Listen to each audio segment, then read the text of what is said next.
Welcome, ladies and gentlemen, to another week of Boro Tailgate Talks. I'm Mike Kozminski. I'm Alex Brown. And man, some more football to talk about. Surprise, surprise! Right? It's almost right. And every week. By the way, happy Halloween. Happy Halloween, everybody. It is Halloween today. Yeah, we're going to go ghost hunt later. That should be fun. We are. That should be fun. Check out Alex Brown Vlogs. YouTube.com/AlexBrownVlogs for the best ghost hunting content out there. Now, all right. Of course, like we do every week, we're going to start off with Edinburgh. Boro football. Yep. Let's get it. Go ahead. Take it from here, pal. All righty. Bit of a rough one this week, unfortunately. Boro played Seton Hill at home and lost, unfortunately, 45-14. I believe this was the second to last home game of the year. I forget who the last home game is against. But let's go through some stats on this game. We'll start with Seton Hill, and then we'll go to Boro. So, typical, start with the away team. For Seton Hill, Tyler Bradley, the quarterback, didn't play well. I'll admit, the pass defense played quite well. He only went 6 for 15 for 155 yards and 1 touchdown. 6 for 15 is 40%. That's pretty bad. So he didn't do very much through the air. The entire Seton Hill team didn't really do anything at all through the air, actually. But the running game was huge. Taz Morris, 10 attempts, 102 yards, and a touchdown. And then Kyron Craggett, 27 attempts, a lot of carries for 106 yards and 2 touchdowns. So big game rushing for Seton Hill. And then moving on to Boro, Isaac Bernard, 18 for 34. That's 53% completion percentage for 150 yards, a touchdown, and 2 interceptions. Random stat of the game, Reed Martin had 1 rush for 45 yards. Reed, I would assume it's a fake punt, just like a couple weeks ago at home. He had a carry for like 32 yards. So I'm assuming it was another one of their glorious fake punts where Reed is just too fast, honestly. He's such a good athlete. Just put him at quarterback. Put him at running back. And then big player of the game offensively, Thaddeus Stanfield, 4 receptions for 73 yards and a touchdown. So he was kind of besides the quarterback, kind of the big name on offense in terms of production. And other than that, there wasn't very much. There was only 2 touchdowns scored by Boro in the game, so not much to speak of there. I mean, pretty much what we always say. There wasn't a lot of turnovers. 2 picks is more than you would like. So again, it's just a story of controlling the turnovers. I believe Seton Hill didn't turn over the ball at all. So when you have no turnovers and the other team has 2 turnovers, your chances of winning are pretty good.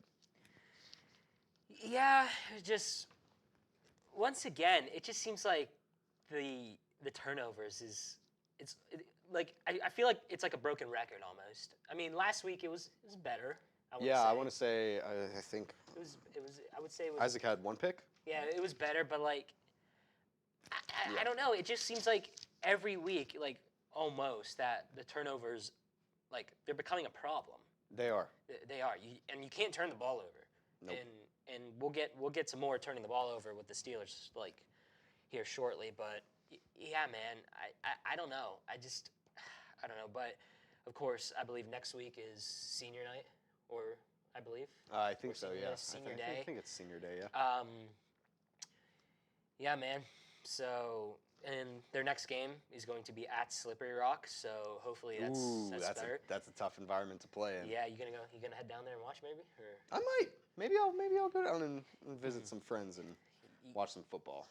Yeah, I'll unfortunately be in Pittsburgh this Saturday. Oh yeah. Yeah, we'll get to that later. But yeah, how do you think they're gonna do against Slippery Rock? Because you said it's a tough environment to play. So like, how do you think it's gonna go? They lost to IUP, 41-0 last week. I think so. Yeah. So we lost to IUP 41-0. IUP lost to Slip. So by natural order of things, if Slip is a better team than IUP, you would probably expect it to be even worse than 41-0. But I don't want to say that because every week is different. It's going to be a tough one. It's going to be really, really tough. Playing Slip in general is pretty tough, especially playing on the road. So we'll see how they fare. I think they're going to have a chip on their shoulder, so that'll definitely help.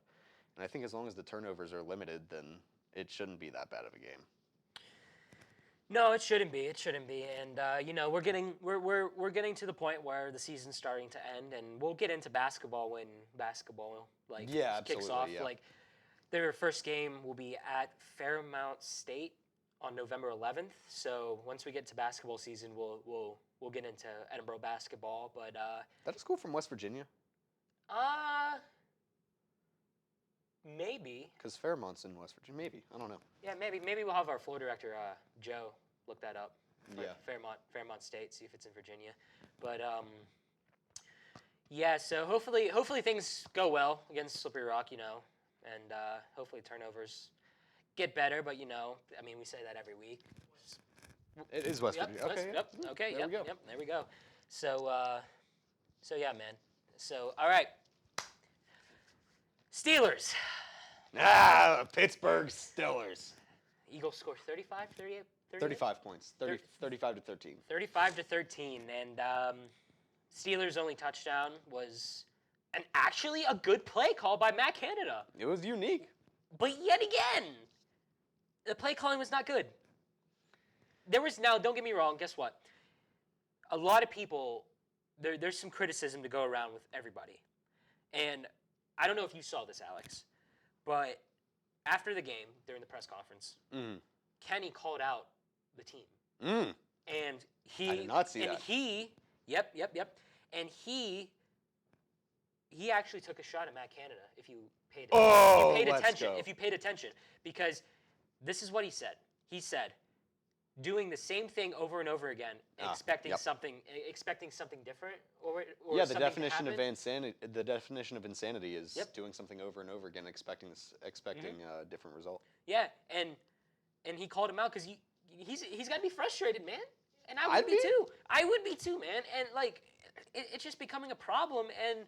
And I also, I mean, people are looking too much into this too, but Justin Hargrove of the Eagles, I believe. That's his name, I think. The D tackle, Javon Hargrave? Javon Hargrave, sorry. Yeah. The former Steeler. Former Steeler. And that's why people are overlooking this, but like, there was a picture out today from his Instagram. He posted a picture of him sacking Kenny, and he made a play, whatever. But about 6 people from the Steelers liked that post, and I don't know if that it means nothing, obviously. No, yeah. But like it also kind of doesn't make you look good either.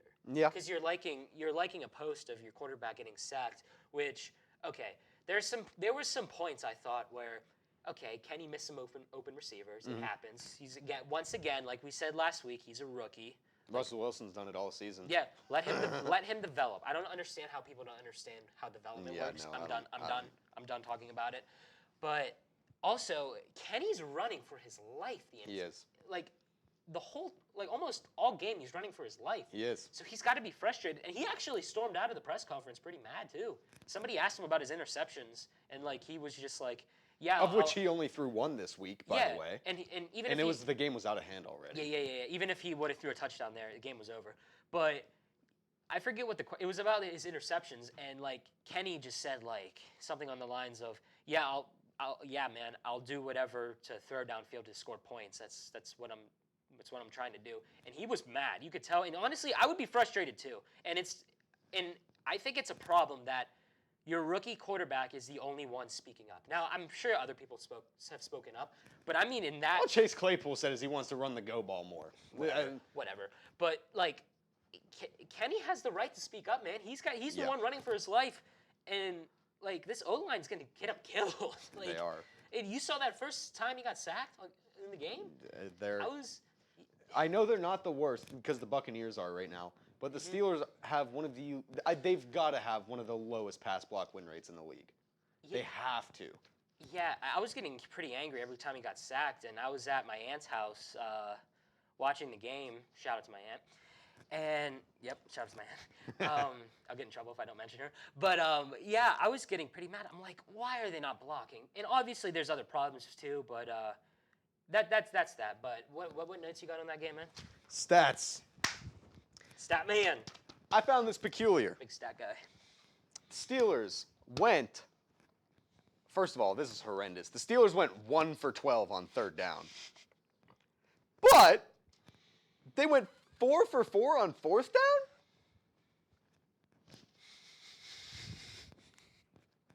What?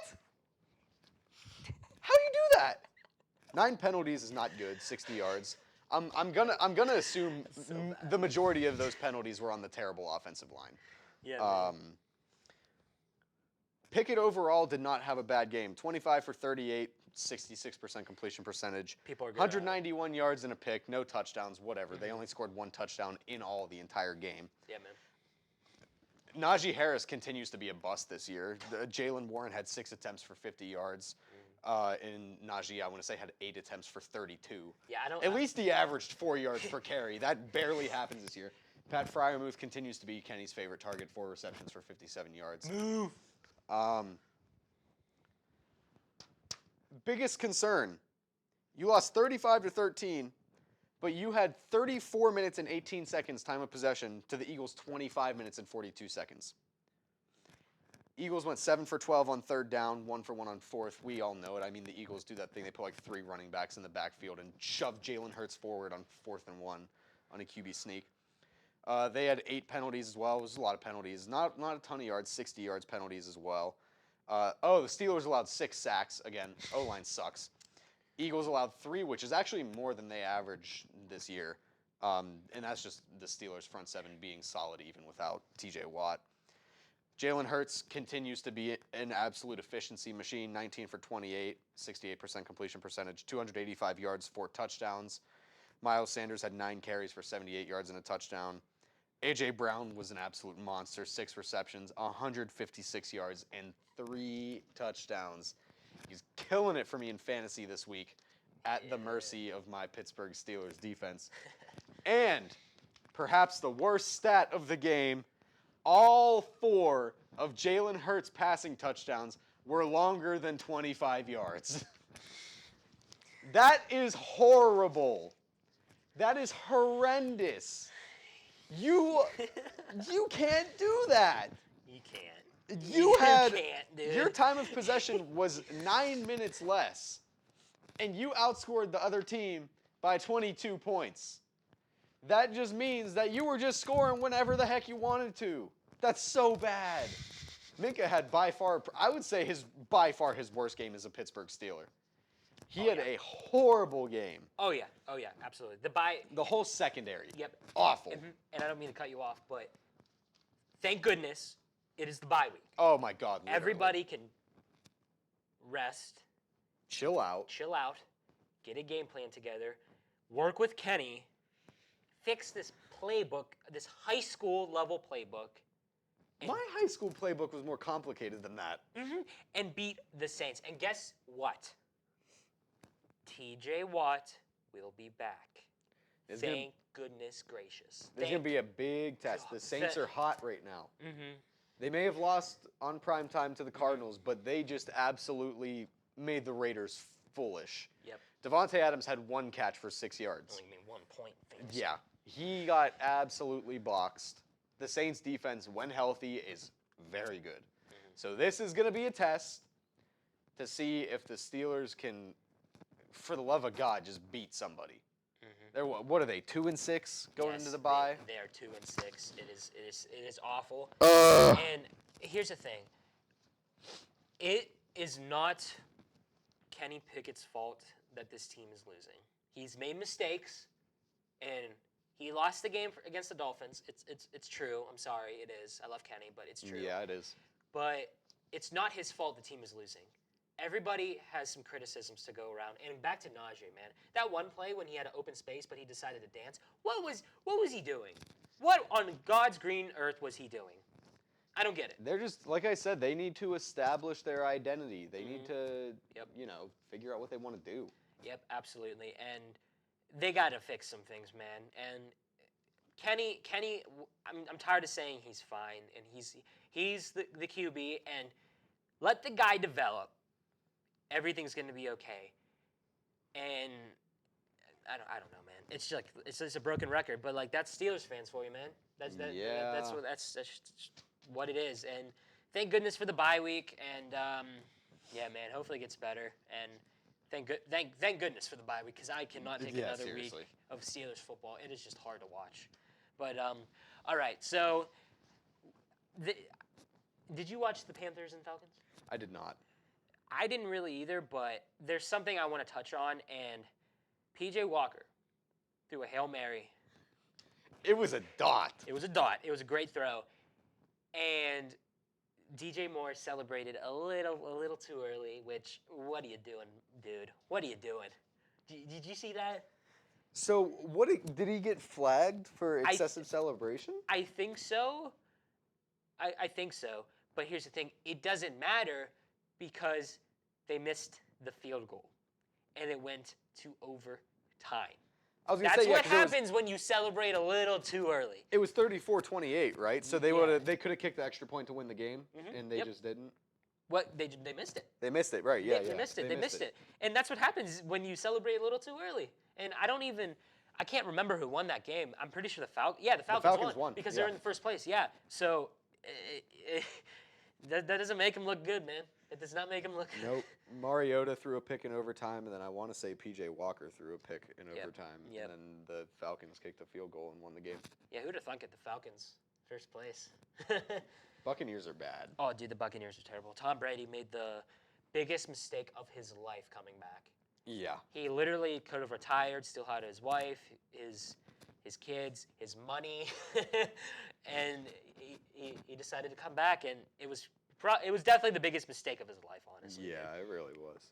It really was, but yeah, man. So hey, good for the Falcons, man. Good for the Falcons. They should have beat the Buccaneers already. Yeah, but the refs Roughing the passer. Roughing the passer. Yeah. Ugh. And yeah, so all right. Our favorite segment each week, and It's rapid fire time. Yep, it's rapid fire time. And I was thinking about this, man. But once football season's over, I'm gonna miss rapid fire. Me too. I mean, I'm sure we we'll can do like an NHL rapid fire at some point. Yeah, we could, but like, let's be real. We only know what's going on with the Penguins. Yeah, that's true. It's just really. They're I love hot hockey, right now. but yeah. But all right, are you ready? Yeah. Thursday night, and I do the website. We're good.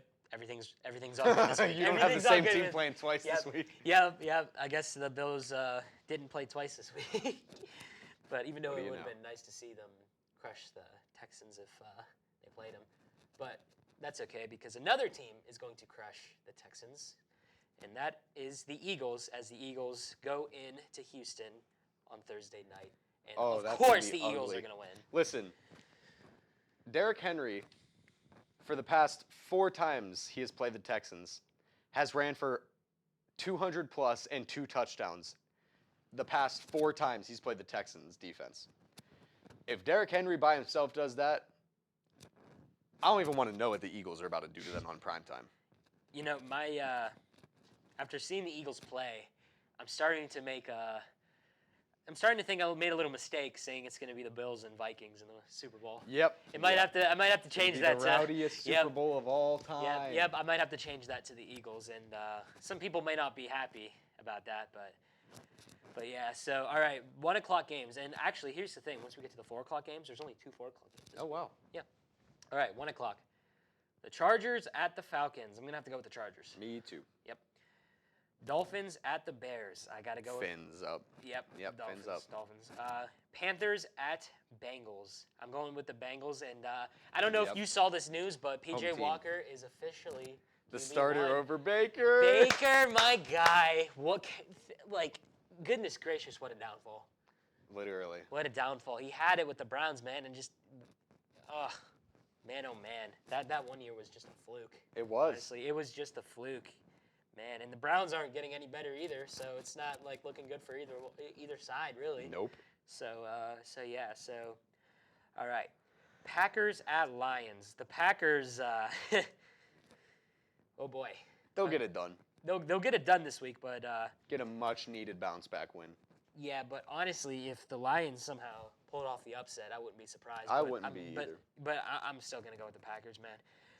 All right, Colts at Patriots. Sam Ehlinger, baby. I'm going with the Patriots. Me too. Wow, that was crazy. But Bills at Jets. Ooh. I'm taking the Bills. I'm gonna have to go with the Bills too. But man, the Jets are.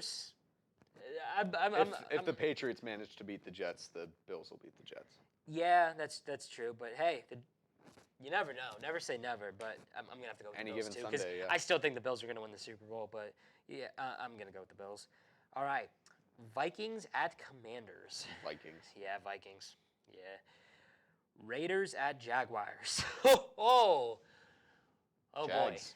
Really? Yeah. I have no confidence in Josh McDaniels as a head coach after that game against New Orleans. I'm going with the Raiders. Go ahead. I think they're gonna. On a short week though. Here's the thing. I just think that. Oh wait, no, they didn't play a short week. What am I talking about? Yeah. I don't know. I just have the feeling that like maybe like the Raiders will realize like the mistakes they made, and then they're going against the Jaguars, who Trevor Lawrence. Oof. That's. He's having a better year than last year. Yeah, but that's not saying much. Derek Carr literally got benched. Oh really? I didn't know that. He got benched in the fourth quarter. I did not know that. Wow. Maybe I might have to change my pick to the Jaguars. All right, Seahawks at Cardinals. I'm gonna go with the Seahawks. I'm going with the Seahawks. I think the Cardinals will get their revenge after their last atrocity against the Seahawks. Yeah. Yeah, man. All right, Rams at Buccaneers. I'm going with the Rams because the Buccaneers are just a dumpster fire. They both right now. suck, but the Rams are better. So Yeah, the Bucs are just an absolute, just complete dumpster fire. And Sunday night, the Titans at Chiefs. I'm gonna go with the Chiefs. Yeah. Can't bet. You can't bet against Pat Mahomes, man. It hurts, but Yeah, man. Yeah. All right, and then Monday night, the Ravens at the Saints. I'm going with the Ravens. Yeah. Because the trade that they just made too.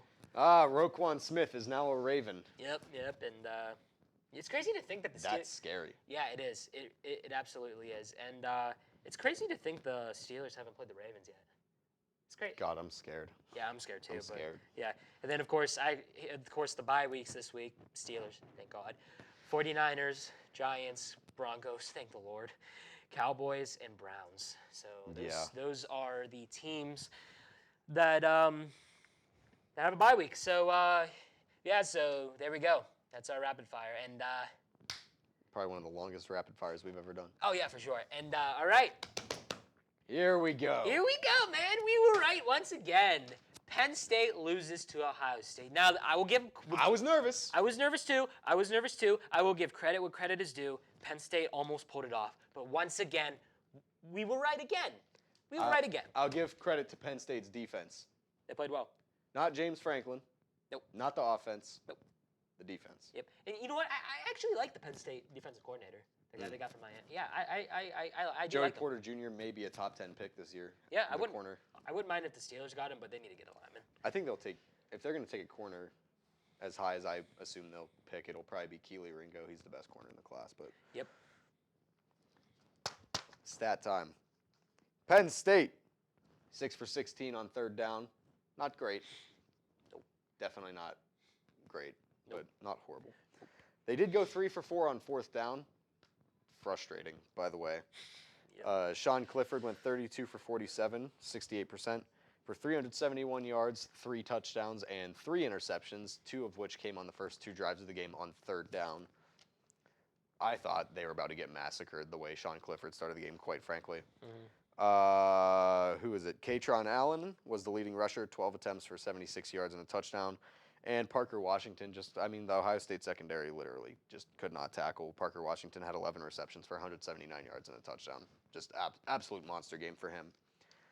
And then, again, just not being able to really cover that well, Keandre Lambert-Smith had a whole 2 receptions for 58 yards and a touchdown.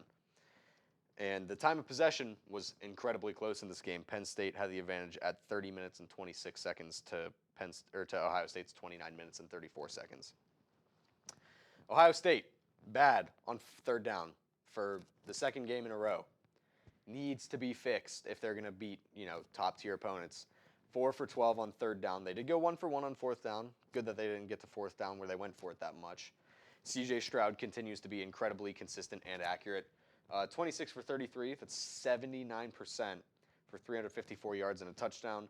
Travion Henderson, 16 attempts for 78 yards and 2 touchdowns. And then Marvin Harrison Jr. continues to be arguably the best receiver in the country with 10 receptions for 185 yards. And this is player of the game right here for me. Mike, this is player of the game. This stat line is unbelievable. JT Tumaloa for the Ohio State defense. The defensive end. 6 tackles, 2 sacks, a forced fumble, 2 fumble recoveries, 2 interceptions, a defensive touchdown, and a pass deflection. That is a defensive end.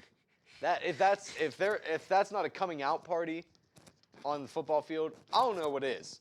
That is absolutely monstrous. How many times do you see a pass rusher do that? 2 picks, fumble recoveries, forced fumble. How do you do that in a game? Unbelievable. Game was really close. Ohio State was down 16-14, and then in the fourth quarter they roared back in the final, ended up being 44-31 in favor of the Buckeyes. So, much as they played good for 3 quarters, Penn State, sorry y'all, you're still overrated. Overrated. Still overrated. Overrated. Oh, wow, thanks, buddy. Yeah, I was watching that game, and I was getting nervous. I was getting mad every time Penn State made a play. I was like, come on. But once again, we were correct once again. What did we say before they played Michigan and Ohio State? They were going to lose, and once again, it was going to be proven that they are overrated. And yet again, we were right. Surprise, surprise. It's a broken record. This is like the 6th year in a row. By the way, with Tennessee also winning this week, Georgia's number 1. Ohio State and Tennessee are now tied for number 2 in the nation. Yeah. It's getting, Who's number 3? Is it Tennessee? Tennessee's tied for 2nd, so they're technically 3, right? So that means I believe Michigan's still 4 and Clemson is 5, and then Alabama's 6. So stayed pretty much the same, but that top 25 is interesting this year. And hey, that's a big game, Tennessee and Georgia. I mean, I like. Yeah, Tennessee plays Georgia this week, right? That's a big game. That's a big game. Huge. I'm gonna tell you what, right now, if Tennessee wins, I think they're gonna win the national championship. I seriously do. If you get past Alabama and then you get past Georgia, you got a strong case of winning the national championship. Yeah. And let's be real, Pitt with the backup QB, the bum ankle, almost beat Tennessee. So I'm just gonna leave it at that. I'm gonna leave you at that. But I mean, Pitt did win the national championship in 2016. Yeah, right, exactly. Clemson, yeah, exactly. Chris blew it. He's not dead. But speaking of Pitt, it's frustrating. It really is. And this is the post Kenny Pickett era, man. And I actually got some stats too. Yeah. Believe it or not, from their game against North Carolina, and Pitt held their own against North Carolina. They really scored first, didn't they? Yeah, they did. And Jared Wayne had a really good game, man. They got the ball 7 times, 161 yards. It's pretty good, but Antoine Green of North Carolina got the ball 10 times and had 180 yards. So, wow. Yeah, man, yeah. Is that a receiver or a running back? Receiver, I believe. Receiver. God. Yeah, receiver. And and then rushing yards, of course, Drake May, man. He's a stud. He's a good quarterback. He's a stud, and honestly, he's going to be a Heisman candidate like one of these years, and he's going to be the ACC Player of the Year this year, and probably next year as well. Izzy Abanikanda, who again 26 carries, 127 yards, 3 touchdowns. My goodness gracious. Monster. Good Lord. All 3 of Pitt's touchdowns. Yeah, man, yeah. And Drake May was 34 for 44 with 388 yards, 5 touchdowns. Good. Yeah, he had a monster game. Good Lord, man. And then Keenan Slovis. It's once again, I feel like this episode we're just calling out the broken records. This is the episode of broken records. It's the episode of broken records. Keenan Slovis, 14 for 31, 236 yards. Oh. God. Did he throw any picks? No. That's good. No. I was watching that game, and honestly, when North Carolina got the ball back, I was just done. I was done. Yeah. I went downstairs and I played NCAA 12. I was mad. So yeah, man. Yeah. So it's frustrating. It is. It's frustrating. This just isn't Pitt's year. Yeah, man. It's not. And I'm going to the game this Saturday at Acrisure Stadium, which it pains me to say Acrisure Stadium. Man, God, I just hate it. I hate it. And they play number 22 Syracuse, and Syracuse they got theirs handed to them against Notre Dame, man. Notre Dame's a weird football team. They're weird, but They lost to Ohio State and Marshall at the beginning of the year, and then they beat Cuse. I don't get it. Right, and 3:30 kickoff, and so you have to get a couple sodas, get a nacho, and just pray that the game doesn't go too long. Does UNC play Clemson in the regular season?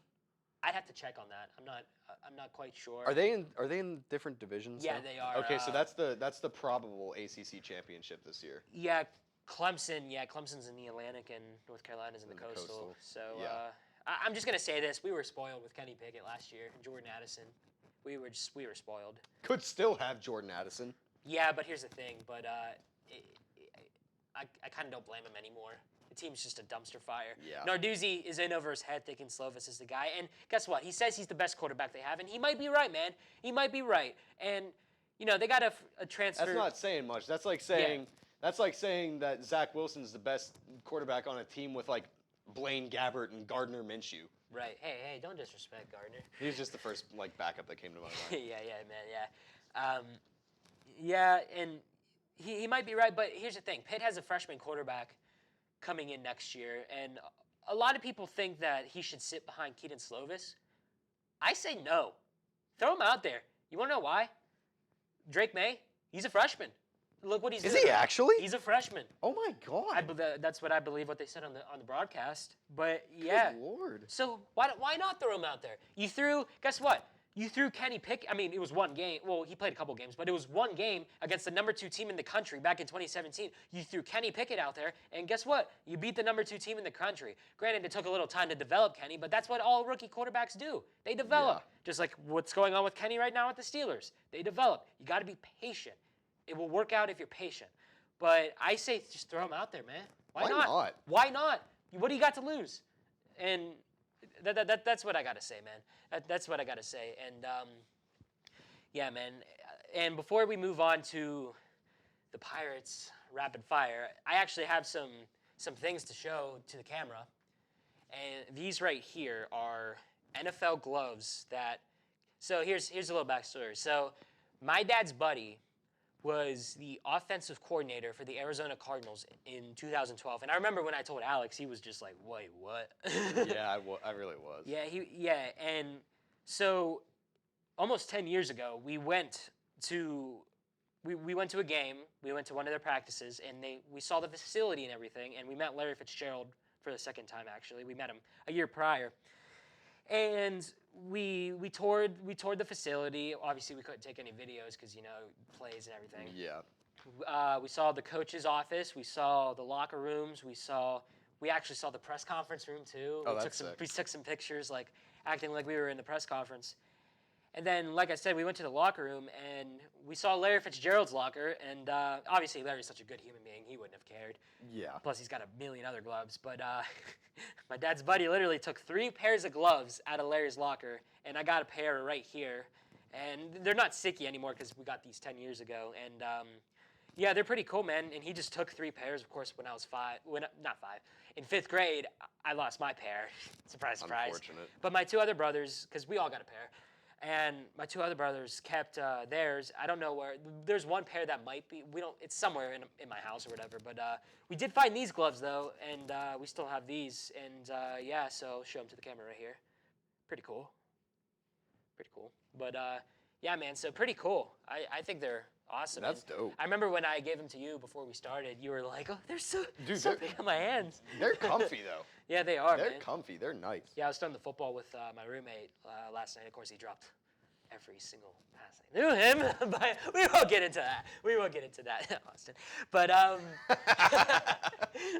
right, so Pirates, yay. Yeah. I believe you got some rapid-fire questions for me. And, I do. And, of course, we got a little prediction question at the end. You told me, I believe, too? Yeah, I believe so. And you sent it to me, and I wrote it down, so just in case if you don't have it, I'll give it to you. So I'll get a drink of water here, and we'll begin. Got a laundry list of questions here. Not really. It's 15. 15, wow. Man, I wonder who wrote those questions. Must be a pretty handsome guy. Yeah, you know, who knows? Who knows? Yeah, me. What? Oh, what? All right, so, All right. Let's get it. all right, what do you got? Okay, question number 1. Who is the best pirate of all time? Roberto Clemente, easy. Yeah, I feel like that's. I don't even watch that much baseball, and I feel like that's an easy question. I wasn't even alive. Yeah, I was not even thought of yet. All right, best player in the past decade. Andrew McCutcheon. Best player in the past 5 years. Brian Reynolds. Who do you believe is going to be the next future star? O'Neal Cruz. Ooh, okay. Yep. What year do you think they're finally going to get competitive again? They have a chance in 2023 if they try, but realistically, 2024. Okay. Who's going to be gone first, Ben Charing or Derek Shelton? Oh, Derek Shelton, hands down. And Yeah? and if they don't if they don't compete and like this is another 100-loss season, then Charrington's got to go too. Because Yeah. like there's you got a 5-year plan and it's not working out, you got to go. Charrington's what, the executive or whatever? GM. GM, yeah. GM, yep. All right, what is your favorite year for the Pirates, favorite season? Oh, 2013, easy. They finally made the playoffs in the final play, and McCutcheon, I believe it was McCutcheon, I think. It was either McCutcheon or whoever was in right field, throwing somebody out at home, and it was like, the Pirates win their 90th. What a finish. It was awesome, man, and it was awesome. Beat the Cubs, too. Yeah. That was definitely my exactly. favorite year because, I was confident the Pirates could win, and it was a fun 2 years after that, and then just went all downhill after that. All right, we're right about halfway. Favorite game you've ever seen? Ooh, probably the 2013 wild card. Yeah. That game that's was fair. nuts. Cueto dropping the ball, and then next thing you know, boom, home run by Russell Martin. Man, that was some good times. All right, The then- glory days. Then as a follow-up, favorite game you've ever actually in person been to? This isn't going to be a rapid-fire answer because, it's going to take some time. There was a game I went to last year, and it was against who was it against? It might have been the Padres. No, the Giants. Yeah, I think the Giants. Yeah. And the Pirates were down, and I have never ever. And we were sitting on the third baseline, I think. Yeah. So, I think they were down by a run, and there was a guy on or whatever, or something like that. And Jacob Stallings, the Pirates' former catcher, who, surprise, surprise, they traded. Again, broken record trading, but he's up to bat. I believe he's like 1 or 2 outs or whatever, and he hits a home run to left field, and it was like watching a shooting star. I was like, and they hit a walk-off home run, and unfortunately my back was actually hurting that game. My dad actually had to carry me out of PNC Park. I was like leaning towards like this. I was like, it was bad. It was bad. I have bad back problems, but yeah, that was definitely the best Pirate game I've ever been to. Yeah, and just right after that question, what's the most frustrating year for the Pirates as a fan? This year. This year? They should have at least put effort into trying and not having a losing environment, and they should not have had a 100-loss season. That's fair. They should have at least won at least 70 games maybe. Yeah. But he just didn't. So definitely this year. It was either this year or 2019. But 2019 I can give them a pass because they got rid of Clint Hurdle and Yeah. Brian Reynolds was rising to the occasion. So yeah, I'd definitely say this year. Favorite pitcher? Mitch Keller. I actually got an autograph from him. No when way. he was in the minors. So unfortunately, it's also signed by Cole Tucker. Great dude, man, but it just didn't work out for him in Pittsburgh. Who's actually, fun fact, dating Vanessa Hudgens. Yeah. No way. Look it up. That's wild. Look it up. And hopefully Mitch Keller can become big and I can sell the ball on eBay. No, I'll keep the ball. I actually got, fun fact too, it was a foul ball I caught from that same game too. Oh, no way. Yeah, literally, I didn't catch it. It was hit to the side of me and nobody was walking over. So I was like, all right, I guess I'm just going to walk over here and pick this up. And go upstairs and be like, hey, Dad, I caught a ball. Who's your favorite prospect? Henry Davis. Yeah, Henry Davis. I got to go with Henry Davis. It's either him or Actually, Anthony Solamento. He's a pitcher, left-handed pitcher. I've seen his stat line, and you know, people develop, but I think he's got a future, man. I think he's got a future. So, but definitely Henry Davis, man. Number 1 pick. Yeah. I gotta go with Henry Davis. Favorite moment in the last 10 years? Moment, God. Probably the Pirates clinching the playoffs again. Yeah, I was going to say, I feel like that one just goes without saying. Yeah, man, yeah. Favorite trade? Definitely the Andrew McCutchen trade because I had a feeling that's we got Brian Reynolds out of it, and I just love talking to casuals. And they go, "Oh, the Pirates, yeah, they stink." And I should have never traded McCutchen. That was such a stupid trade. Yeah. Get mad at your 26-year-old all-star you got out of him, and he's basically gonna help you like win if you actually try. But you know, they at least got half of that, right? Yeah. But yeah, definitely the McCutchen trade because we got Brian Reynolds out of it. All right, and bouncing off that one, least favorite trade. Every trade besides the McCutchen trade. Yeah. No. But more specifically, anybody that knows me they know what I'm gonna say. Hands down, Chris Archer. My God, what an awful trade. Trading away Tyler Glasnow and Austin Meadows. To be fair, they weren't that big in Pittsburgh. But man, that trade was bad. Oh my goodness gracious. But yeah, man. So I actually to go along with the Pirates theme here. Yeah. So I actually have a projected lineup, or what I think is it should be in 2023. I think Brian Reynolds obviously in center field. Ke'Bryan Hayes at third. O'Neal Cruz at short, absolutely. I would trade Kevin Newman for prospects. I would put Tuca Peter Marcano at second until Nick Gonzalez is ready to come up. First base, that's a tough one because you got rid of Michael Chavis, which I have no idea why. So that's a tough one. Catcher Henry Davis when he's ready, and then right field, I would put. Actually, you know what? In right field, I would put O'Neal Cruz because of his arm. I would put him in right field, Jack Sawinski in left field, and then I would put Nick Gonzalez when he's ready to come up at short, and then Marcano at second. And then pitching rotation, when Mike Burrows is ready, it should be Mike Burrows, Ronzi Contreras, Mitch Keller, maybe a free agent signing, and maybe Quinn Priester if he's ready. I doubt it, but yeah, I think that should be the rotation. And if Quinn Priester's not ready, then Luis Ortiz, because he had a killer, end of the year. And I'd give him a chance, man. I would give him a chance. So there you go. That's what I would do. But, they're not going to do it. So nah.